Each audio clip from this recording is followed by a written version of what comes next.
Diversity is brought to you by the Diversity Postdoc Alliance Committee and the HBCU Mentoring Program here at Johns Hopkins School of Medicine. And so we're going to start with, we have three panelists here today in different specialties in medicine. All of these are MDs, and they're just going to go through and give us a little bit of their general specialty in medicine and background. So does Kenneth Akakpo want to start?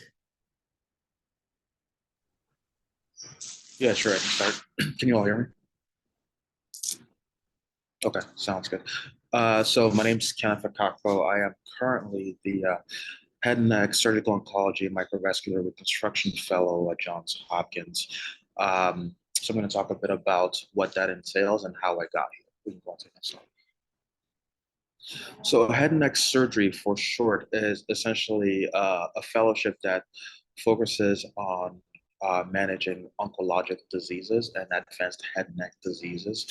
But a lot of this has to go through the pathway of ENT, which is how I got introduced to the concept altogether. Otherwise known as otolaryngology head and neck surgery. It's defined as physicians being trained in the medical and surgical management of patients with diseases and disorders of the ears, nose, and throat, and related structures of the head and neck. This is a very broad definition of ENT, but I don't think it really tells much about what we do because it can actually be very, very broad. To be honest with you, before medical school, I hadn't even heard of it, didn't really know much about it. All I really thought of ENT surgeons was, that's typical tonsillectomy and placing tubes in.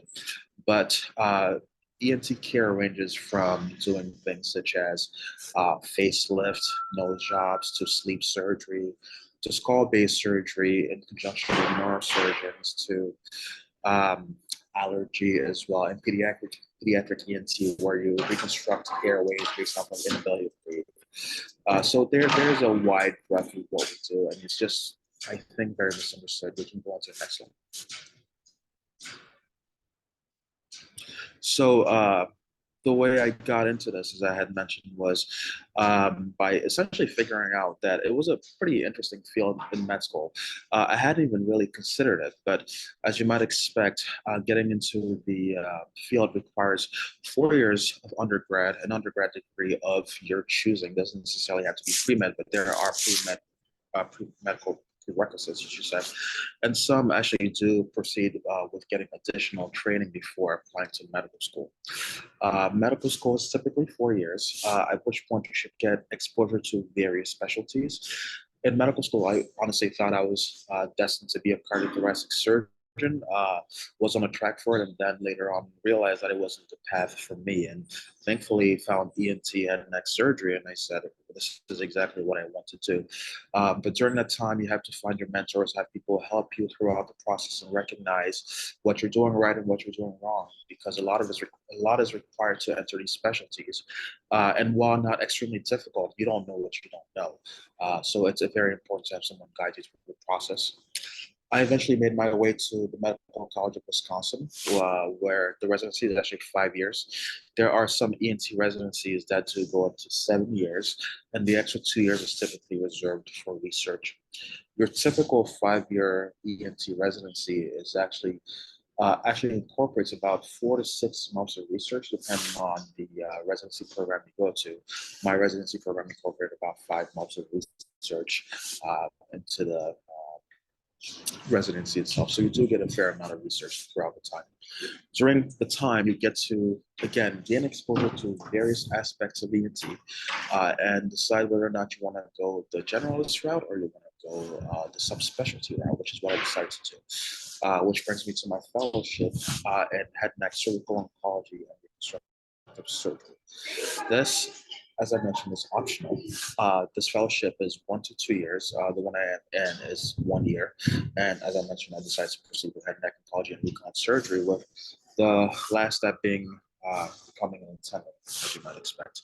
In which case you decide whether or not you want to go private or academic, or there are other options out there as well. But for my field specifically, most choose to go the academic route due to the intensity of surgery and the amount of research involved. we can go into this. So ENT has many subspecialties that not everyone knows about, right? So you can go from laryngology, which treats voice-related disorders, breathing disorders, so you can have surgeries that manage small polyps in the vocal cords to tracheal resections. You also have neurology, which relates to ear-related disorders, where you can go from what are called tympanoplasties, working on the eardrum, to skull-based surgeries in conjunction with neurosurgery. There is such a thing as sleep surgery out there, which helps with sleep apnea. You have endocrine surgery, which a lot of people have heard of, but we focus on thyroids and parathyroid diseases, especially advanced ones that invade nearby structures, because we are so used to being in the neck. My specialty of choice was head and neck surgical oncology, which manages cancer care. You have rhinology, managing sinuses, and skull-based surgery, so doing things like pituitary surgery. Then you have your facial plastic surgery, which can range from cosmetic surgeries such as rhinoplasties, which are nose jobs, to reconstructive surgeries, which are flaps. So there's a big breadth involved. There are also non-surgical aspects of ENT. Allergy happens to be one of them, and it's actually quite interesting. We can move on to the next slide. So why did I choose head and neck oncology? I think I pretty much knew from the get-go that I wanted to do head and neck surgical oncology. My first introduction to ENT was through head and neck surgical oncology. I saw a resection, saw what's called free flap reconstruction, and I was just sold. But a big part of this also has to do with the patients that you're taking care of. They present in extreme states of disease, the disease that can actually affect their day-to-day life. Oral cavity cancer affects your speech, it affects your swallow. Having cancer on your face, as you might expect, impedes your ability to communicate sometimes. So helping these patients out actually has some significant impact on their life because of the way they have to present themselves to the world every single day. Not only that, the surgeries are quite complex. My first surgery, as I mentioned, was an oral cavity cancer, where the jaw was resected and they had to reconstruct the jaw with what's called a free flap, where we took the fibula from the leg and then replaced their jawbone with it. And that was very interesting to me. And I essentially thought that this was what I wanted to do for the rest of my life. We also have a very good way of incorporating upcoming technologies into our field. One such thing is the use of the robot to get around bands within the oral cavity so we can perform surgery safely and get adequate margins. There's also the use of endoscopes, which are small cameras to see things up close and allow us to do minimally invasive surgery. And the creativity aspect also comes into it. With every resection you do, you have to figure out a way to reconstruct whatever defect you may have created. So that requires a lot of thinking. And you have to also think about the fact that this is the way the patient is going to present themselves to the world, right? So this becomes very important. Last portion, and I think this is true of most residents out there, is the education aspect of things. Once you get to an academic practice, if you want to get to an academic practice, you will have to teach others the same way you have learned from others. So it becomes very important to learn the skills during residency and fellowship as well.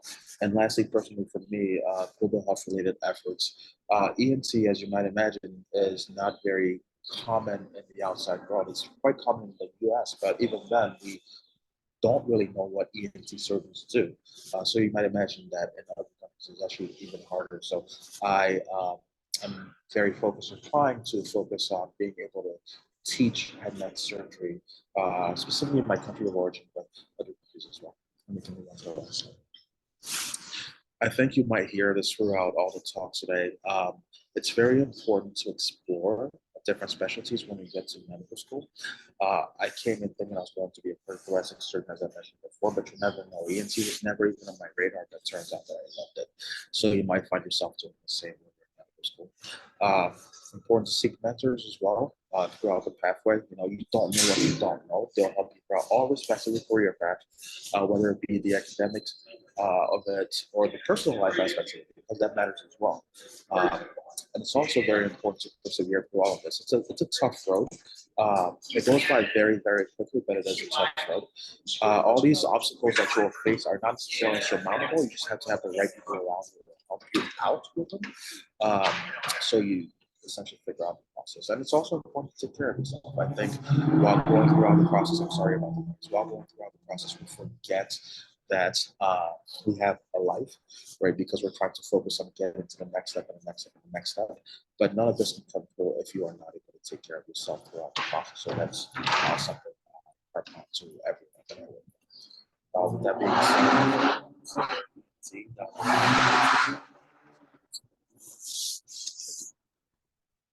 All right, thank you, Dr. Kenneth Akakpo. That was very informative.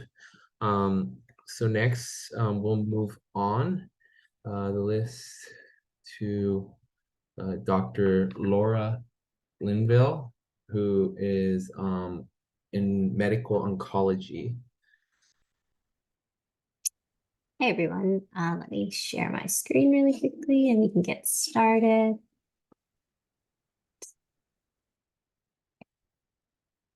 All right. Are you all seeing that okay, or are you seeing the presenter mode? Perfect. Perfect, great. So hi everybody, I'm Laura. I'm one of the second year medical oncology fellows, and I hope to introduce you a little bit to my specialty and my path to getting here. Similar to the last presentation, I'm also in the field of oncology, which is a branch of medicine that deals with the diagnosis, treatment, and management of cancer. I think traditionally we think about treating cancer with three different modalities: surgery, radiation, and systemic treatments. And as a medical oncologist, I really focus in on the systemic treatments. So like chemotherapies or immunotherapies or other sorts of medicines that kind of treat the body on the whole. And so that that really is the focus of the specialty. We focus on making the diagnosis of cancer all the way through picking the right treatment that's catered to that person based on their what we see on their pathology and what their age and other risk factors. And then we help them through that treatment and manage their symptoms as they go through the process. So another big part of the field of medical oncology is contributing to the development of new tools to help diagnosis of cancer, as well as new types of treatments through clinical trials or other types of research. And so just to kind of take you guys through the organization of oncology, like I mentioned earlier, I think it's a pretty broad field and it encompasses a lot of different subspecialties in medicine. Medical oncology being one. The other two kind of primary ones that I think about are radiation oncology, that focuses on the treatment of cancers with various types of radiotherapies, and surgical oncology, which focuses on the surgical management or resection of the tumors and cancer. Within the field of medical oncology, I think for as we've gone forward, it's become even more and more specialized. And so the primary two branches of medical oncology are hematologic oncology and solid tumor oncology. Hematologic oncology really focuses in on blood cancers, so things like leukemias, lymphomas, myelomas, whereas solid tumor oncology focuses on any sorts of cancers that come from anywhere else in the body, like any other organs. So, breast, for breast cancer, colon cancer would be under the GI group or anywhere in the gut. Thoracic oncology usually includes like lung cancers or other head and neck cancers. And finally, GU is where I actually focus my research and subspecialty. And so I am focusing mainly on prostate cancer as well as kidney cancers right now. And so for me, why did I choose this specialty? It really actually was more of a personal decision for me when my mom was diagnosed with breast cancer when I was about 13. And so I was pretty involved in her care at the time. I went to a lot of doctor's appointments with her, and I was able to meet her entire medical team at the time, her radiation oncologist, her breast surgeon, and her medical oncologist. And they were pretty big role models and influences in my decision to to study science when I went to college after that, and see if a career in medicine would be for me. And since that time, I think I've just been really lucky to have met a lot of really supportive mentors who have helped me come to make big decisions in my career paths that have best suited me. So I think all in all, I think that's sort of why I decided to enter the field of medicine. And then I think my mom having cancer, I think always in the back of my head, I was thinking that I'd be some sort of doctor that involved cancers. That being said, I don't think my road to where I am today was exactly straight. And I think that that's completely okay. I think we all have gotten to various places in our careers in very different ways. And it's not always very linear or straight, which is completely fine. I think actually additional experiences often make it better because you are able to learn from those experiences, gain additional life skills, and really help to hone in on what you're actually really interested in. For me, what that looked like was a little bit roundabout. So I started my college career at Georgetown, and I got my undergraduate degree in biology there, as well as French. I thought I was going to maybe work for the World Health Organization, but ended up actually after college taking a job at the NIH as a research assistant in an epidemiology lab, hoping to learn a little bit more about kind of population health and how, and maybe kind of transitioning from there to a career at the World Health Organization or something else. I really enjoyed my time there. I was there for 2 years, and I did a lot of population-based studies. But I think one of the things that I learned about myself at that time was that I really liked being around people. And I really, I like to be able to help people on more of an individual level rather than a population level. And one of my mentors at the time really had pushed me to consider medical school. He had mentioned that, you know, as a physician himself, he had focused primarily his career mostly on research, but that a lot of colleagues of his did either a combination or purely clinical work. And it's just a really versatile degree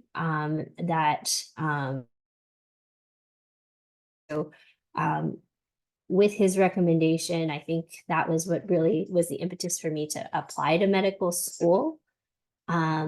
There are certain classes, as you all probably have already figured out at this point, that you need to get into medical school that I had not taken at that point in time.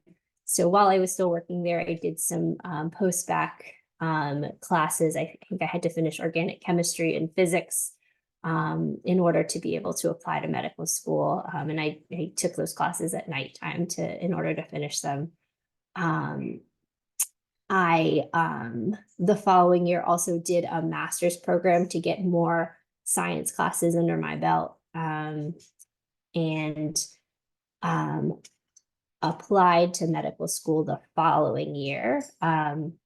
At that time, while applying to medical school, which takes about a year's time from the time that you take the MCATs to applying and getting your applications in, I worked as a medical assistant at a dermatology clinic, which was actually a really unique experience. I hadn't really ever had any exposure to that sort of inner face-to-face patient interaction. So that was really important to me to sort of to be able to experience before starting my 4-year journey of medical school and making sure that that was for me. I really did like that interface with patients.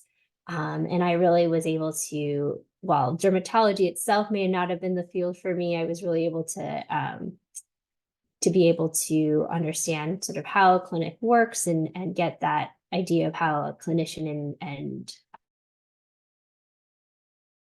that was a really, really beneficial year experience for me. The following year, I went to medical school at GW in DC.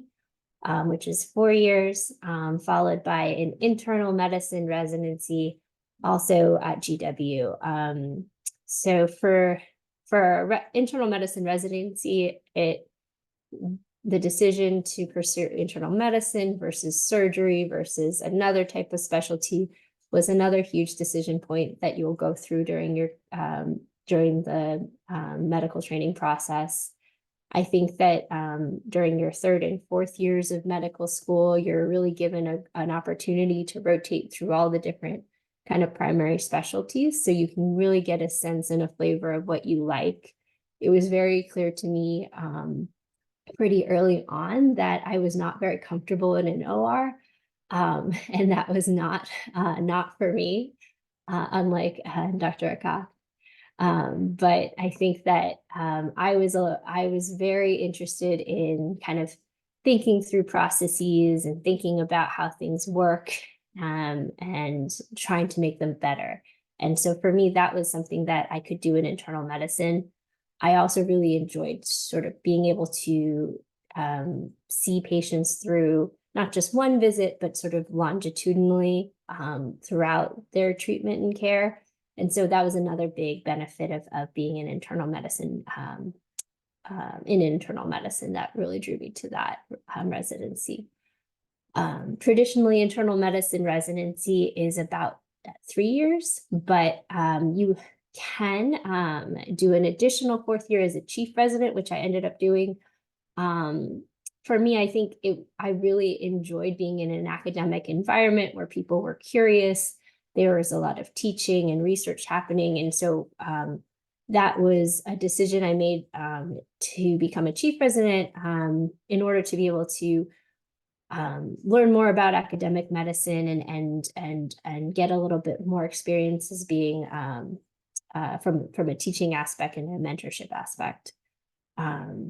And then finally, it brought me to my final step at the moment, which is here at Johns Hopkins, where I am a 2nd-year medical oncology fellow. I think the decision to pursue medical oncology had been written in the cards for me for a while, or at least being involved in something cancer related. And medical oncology just seemed to be the best fit for me. I liked the idea that I was going to be able to see these patients on a routine basis, following them through their cancer journeys. And I like the idea of being able to continue to pursue research to better treatment options for them. And that was a huge part of medical oncology that I really liked. I think research is a big part of that.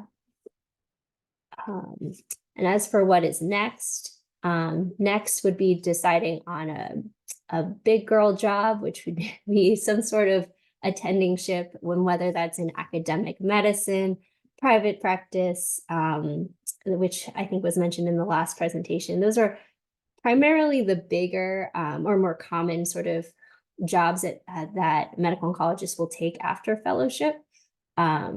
But that you could also pursue jobs in the pharmaceutical industry or in the regulatory bodies like the FDA. And then finally, just pros and cons of the field. Pros for me, like I mentioned earlier, is the longitudinal patient care that you get with medical oncology. I also really like the idea of being involved in research and scientific discovery, and the fact that it's multidisciplinary. So I can't really operate in a vacuum. I'm constantly talking to the radiation oncologists and the surgeons to see how we can best treat that patient. And I really like being able to work as a team in that way. Some of the cons of the field, it's a pretty long training process, probably over a decade for me now. And so certainly that you have to be pretty perseverant during that time. And then just with medical oncology, I think a lot of our patients, though the advancements in the treatments are great, a lot of our patients are still facing a lot of comorbidities and dying from their disease, more so I think than some of the other specialties. And that can be super challenging and a lot as a physician to deal with, to watch your patients go through. So I think those are the big, I think you have to just kind of weigh the risk, the benefits of and risks of any specialty that you choose. But ultimately, I think that this is the right fit for me. I would say I echo a lot of the advice that you were given in the last presentation. Be open to exploration every step of the way. Even if you decide to explore something completely different than medicine, that's okay. And it's a marathon, not a sprint. So don't, it's clearly a very long process, but I think as long as you have the family and support network and making sure that you keep a pretty balanced perspective, that you'll get through that. And I think that as long as you can kind of recognize that the importance of things outside of this career path, I think that's also really important to keep in mind.